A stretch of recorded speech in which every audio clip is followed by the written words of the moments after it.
நம்ம வந்து என்ன பார்க்க போறோம் அப்படின்னு பாத்தீங்கன்னா பேபி மசாஜ் ஆயில். ஏன்னா இன்கிரீடியன்ஸ் டீடைல்டா வேணும் அப்படின்னு நிறைய பேர் கமெண்ட் பண்ணியிருக்கீங்க.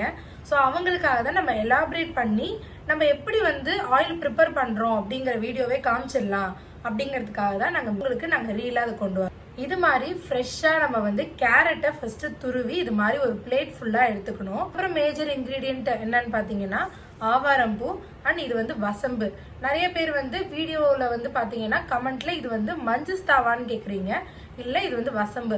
குழந்தைங்களுக்கு வந்து இந்த எறும்புலாம் அண்டாம இருக்க நம்ம வந்து யூஸ்வலா வசம்பு யூஸ் பண்ணுவோம் இல்லையா, அதுதான் நம்ம வந்து பேபி மசாஜ் ஆயிலையும் யூஸ் பண்றோம். இது வந்து வசம்பு அண்ட் கொஞ்சம் வெந்தயம் ஆட் பண்றோம்.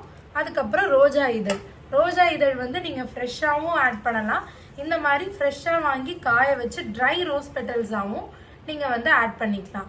இது வந்து நம்ம கிட்ட என்ன கன்வீனியன்ட்டோ அதுக்கேற்ற மாதிரி நீங்க ஆட் பண்ணிக்கலாம். ஸோ இந்த 5 இன்கிரீடியன்ஸை வச்சுதான் நம்ம வந்து மேஜரா நம்ம வந்து இப்போ ஆயில் காய்ச்ச போறோம். ஸோ ஆயிலை பொறுத்த வரைக்கும் 2 ஆயில் வந்து நம்ம குழந்தைங்களுக்கு யூஸ் பண்றோம். அதிகமா வந்து நம்ம பாதாம் ஆயில் யூஸ் பண்ணிட்டு இருக்கோம். அண்ட் செகண்டரி ஆயில் என்னன்னு பாத்தீங்கன்னா கோகோனட் ஆயில் நம்ம யூஸ் பண்றோம்.